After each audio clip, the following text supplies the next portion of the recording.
Sandy Pukel's transformation from a junk food eating hippie to one of the country's most influential advocates for healthy eating has been a spiritual quest of epic proportions. After law school in the early 70s, Sandy had a profound, life-altering experience. He happened to take a macrobiotic cooking class. The balancing principles of the macrobiotic way seemed to be a perfect fit, and soon he was focused not only on changing his lifestyle, but changing our nation's attitude toward food and health.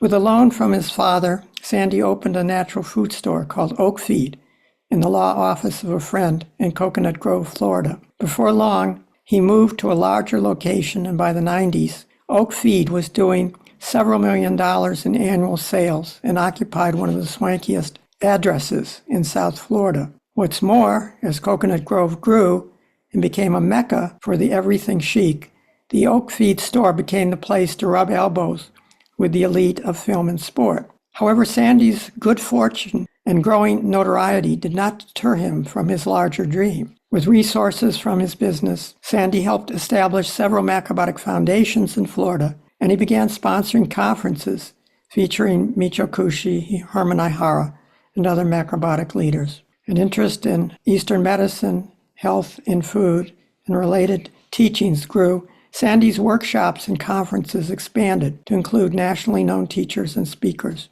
and he attracted thousands of attendees in Florida, California, and Colorado. He used the proceeds from these events to help educate children on the benefits of healthy nutrition. In his own words, "My life is an expression of what I think is important. You are what you eat" is really true. Food creates the body and has a great influence on our mind and spiritual life. My dream is a peaceful, ecologically sane world, and I feel must begin with balanced eating. Over the last 20 years, Sandy and his partner John Bellamy have launched cruise vacations with gourmet, macrobiotic, and vegan fare and extraordinarily educational opportunities. Cruise started with 400 guests on its maiden voyage in 2004 and has grown now to several thousand. With head cruise chef Mark Hanna, he published a cookbook, Greens and Grains on the Deep Blue Sea, that features recipes served during the cruises. And true to his ideals, Sandy continues to use foods that do not contain processed sugars and preservatives. Although Sandy's motto is everything changes, in many ways, he's still the casual, friendly person he was back in the good old hippie days. His approach to life is very anti-establishment. Days he can be seen riding around the Grove in his 73 orange Beetle convertible, wearing Bermuda shorts, Birkenstock sandals, and a bright flowered shirt. Like his store, Sandy is a Coconut Grove icon. So welcome, Sandy. Thank you. And Christina, you're a hard act to follow always. You're wonderful. And I thank you for your friendship. I thank you for your words. Your words are inspiration for everybody. So hopefully everybody resonates with your words. So my journey began 54 years ago. I went to a cooking class in Manhattan. I probably went stoned. I went with two other close friends of mine. And what the woman said that night resonated with me 100%. I was macrobiotic from that night on, April of 1970. And my two close friends are still eating very well to this day. And we share a lot of fun stories over the years. And it's been a wonderful journey. And it's been a wonderful journey that very first summer, I went to a summer camp upstate New York, and Michio was the guest speaker. There was maybe 50 people at that time. And there was Michio in his Bermuda shorts, white shirt and a tie, out in the woods. But it was a wonderful experience. And he inspired me. I was very fortunate. I had a father that I considered the most wonderful, educated person in the world. And I had a wonderful background, loving family. And then Michio became my new wonderful spiritual teacher. So I have a very good background, plus wonderful friends that I've kept over the years. Friendship to me is very important. And I like to have thousands, if not millions of friends. When I do these seminars on these cruise ships or in the hotels and I get thousands of guests, I tell everybody in my opening remarks, I'm charging everybody here to have a good time because I get a contact high from all of you. So if you have a good time, I'll have a good time. So my purpose is to have a good time. Actually, I use this expression, the purpose of life is a life of purpose. And the journey of having this good time and this journey of studying and spreading good health and happiness is where it's at. So I've been very fortunate over the years. And I've learned a lot. Obviously, we all learn a lot every day. So in the beginning, I went to a lecture with Herman Aihara. I remember this in Lower Manhattan. I remember him saying, just have to eat this, eat that, and everything gets better. Well, I've learned over the years food's not enough. And sorry to say that to all my macrobiotic friends out there. Food's a good start and food is a good basis, but it's more than that. And I'd like to share with you my journey on where I'm coming from with that. So yes, food we know is the lowest common denominator. We all have to eat, and that's great. But I've learned to exercise is great also. And when you combine exercise with food, it's not just 1 + 1, it's like a geometric progression. It's 1 + 1 equals unbelievable amount of what you can accomplish. And then if you add some kind of spiritual practice, whatever it might be, that's another dimension of geometrics. So now we're talking about food and exercise and some kind of spiritual practice. Then there's no limit to what you can accomplish. So yes, macrobiotics, we all know, or sometimes, unfortunately, in the beginning, everybody thought about macrobiotics as a diet. Well, now I know for sure, and hopefully all of you know for sure, it's more than a diet. It's a way of life. It's a way of spreading happiness. It's a way of spreading, as I think the ultimate goal of macrobiotics is unconditional love. Unconditional love to everybody, just as Michio said, to get along with everybody. Unconditional love with neighbors and friends and enemies and everybody. We have to have unconditional love for the world to grow and have peacefulness. Sorry, unconditional love is where it's at. Is that different than telling everybody about yin and yang? No, it is yin and yang. Unconditional love is the ultimate yin and yang. Am I arrogant to say that? Sure, we all know I'm arrogant. Everybody who knows me knows I'm arrogant. Because when I say certain things, I'd say, okay, why doesn't everybody do it? Why is everybody following it? So over the years, I've tried to learn patience. And that's the hardest thing for me is patience. But I remember one time Michio gave a lecture and I said to Michio, that's a great concept. When did you think about that? And he said to me, Sandy, he said, I've been saying the same thing for years. You haven't been open to hearing it. Your mind isn't clear enough to hear what I have to say.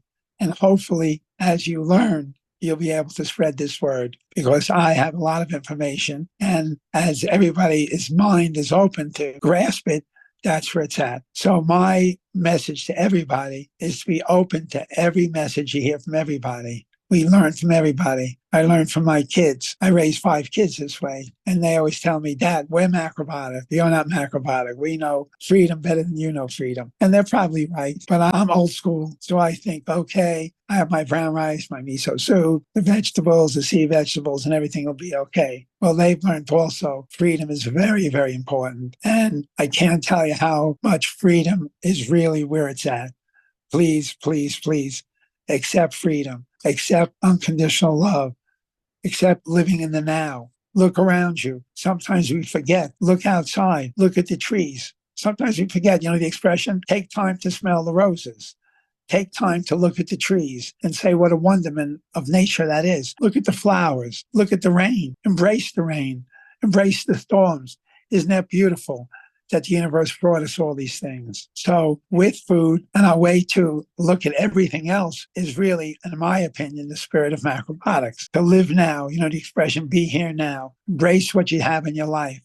Embrace what you see. I'm looking outside now at the mountains of Colorado as I'm speaking to you right now. And I'm saying to myself, how beautiful it is. How beautiful is the sky. How beautiful is the grass. How beautiful all these insects and creatures and animals. You see a deer, you see a moose, you see a bear.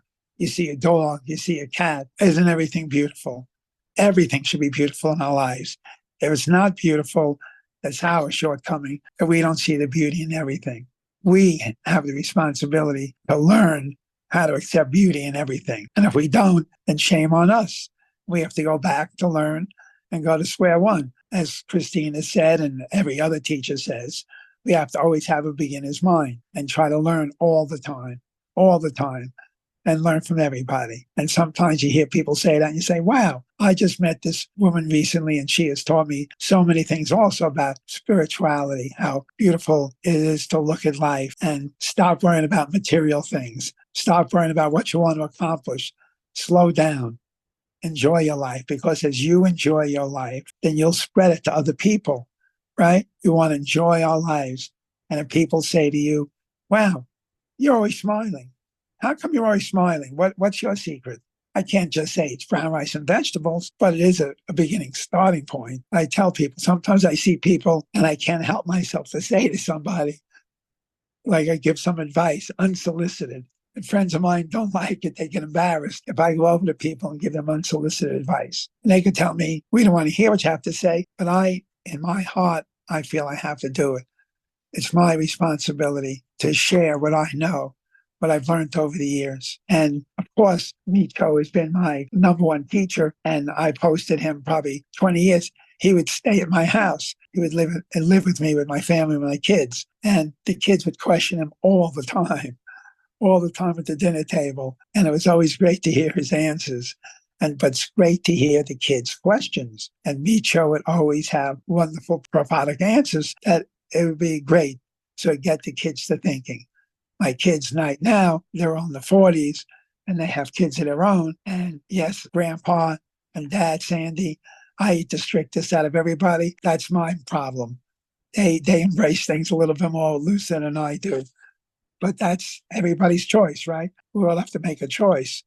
The choice is, though, to live your life, to be happy, not to walk around in life as a zombie, not to go to work every day and not enjoying your work, not to do things every day, not to be in a relationship and not do it. You have to embrace everything you do, right? Life is here to enjoy every single day. Smile, laugh, look outside, smell the roses. Be grateful to everybody who's come before you. Thank all the teachers that you've had in your life. And of course, I mentioned Michio and I mentioned Aveline, always my dearest teachers, and Herman and Cornelia Aihara and Michelle Avacera and all of my contemporaries. Every single one of them, past and present. I've gone to all of your lectures because I've been very fortunate. As I've done these seminars over the years, I get to sit in on all the lectures. And you know what? I learn every single time. I sit in the back room of whether it's a lecture by Bill Tarrant or Warren Kramer or Denny Waxman or David Jackson or whoever it may be, Lena Stankic. All of you are my teachers. All of you are my friends. And I apologize if I leave anybody out, Alex and Ed. But I sit there and there's always something you can learn, something that you look at it and say, wow, that makes sense. And it helps me in my teaching going forward. So that's what we want to do. All of us, we're all children of the earth, right?